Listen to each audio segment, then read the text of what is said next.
सगळ्यांना श्री स्वामी समर्थ. स्वागत आहे तुमचं माझ्या एका नवीन छान व्हिडिओमध्ये. भोपळ्याचं साल काढून धुवून भोपळा शिजत घातलाय, दुधी भोपळा.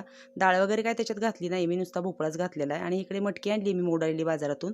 हिरवी मिरची घेतली भोपळ्यासाठी, दोडका आणलाय बाजारातून. ही खूप सारी भेंडी आमच्या दिराच्या रानातली आहे, ती दिलेली त्यांनी, ते आले होते द्यायला. मग आमच्या ते टॅमॅटो घेऊन गेले, आम्हाला येताना भेंडी घेऊन आले. शेतकऱ्याचं असंच असतं, जे स्वतःच्या रानातला आहे ते दुसऱ्याच्या रानातला, एकमेकाला सगळं असं द्यायचं असतं. आणि शेंगदाणे भाजून घेतले छान अशी भाजीला कडक तव्यामध्ये.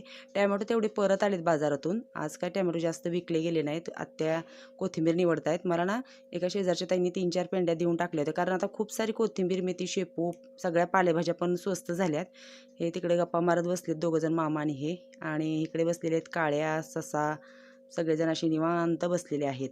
तर आता कोथिंबीरच्या वड्या करायला म्हणजे पाहिजे, कारण खूप सारी कोथिंबीर आहे. तर कमेंटमध्ये मला नक्की सांगा तुम्ही वड्या कशा बनवता कोथिंबीरीच्या. मी पण सांगेल तुम्हाला मी कशी बनवते.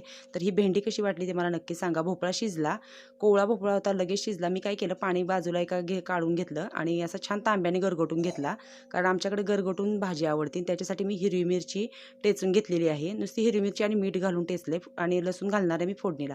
कढईमध्ये तेल घातलं, जिरे मोहरी घातली, आणि जो खोडलेला लसूण होता तो घातला. आणि टॅमॅटो असल्यामुळे मी टॅमॅटो घातले, नाही घातलं तरी काय हे नाही. तर 2 टॅमॅटो छान असे बारीक चिरून घेतले आणि तेलात छान असे बघा बारीक करून घेतलेले आहेत. आणि तो गरगटलेला जो भोपळा मी त्याच्यात घालणार आहे. आधी घेते मिरची घालून, कारण मिरची थोडीशी, मी काय केलं, मिरची भाजलेली नव्हती. जर भाजली असेल तर अशीच वरून घातली तरी चालते, पण थोडीशी मी तशीच कच्चीच वाटली आहे. मग ती मी थोडी तेलामध्ये परतून घेते आणि जो गरगटलेला भोपळा आहे तो त्याच्यामध्ये घालते. तर आम्ही असा बनवतो हिरव्या मिरचीचा गरगटलेला भोपळा.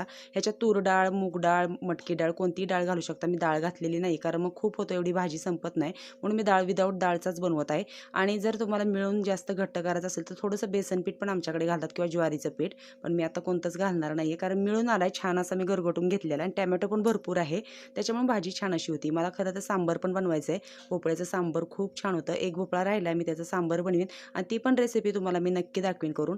मला कमेंट आली होती परवा, एका ताईंनी भोपळ्याची भाजी आणली होती डब्याला, तर भोपळ्याची भाजीची रेसिपी सांगा. तर मग व्हिडिओ आजचा बघा तुम्ही नक्की. मी भोपळ्याची रेसिपी दाखवलेली आहे. छान सगळं तळून झाल्यानंतर मी त्याच्यामध्ये तो गरगटलेला भोपळा होता शिजवून घेतलेला, तो त्याच्यात घातला. आणि जे भोपळ्याचं बाजूला मी पाणी काढून घेतलं होतं ते पण मी त्याच्यात घातलं, कारण खरी चव तर त्याच्यात असते. आणि हे बघा छान असा तयार झालेला आहे आपला मस्त चुलीवरचा भोपळा. आता ह्याच्यात आहे ना छान अशी कोथिंबीर घालते वरून. आणि इकडे चालू आहेत माझ्या चुलीवरच्या भाकरी. हे बघा, बाजारावरनं यायला मला तरी 7 वाजलेले होत्या. आज काय झालं, टॅमॅटो खूप सारे स्वस्त गेलेले आहेत, त्याच्यामुळे थोडंसं असं तसंच झालेलं आहे.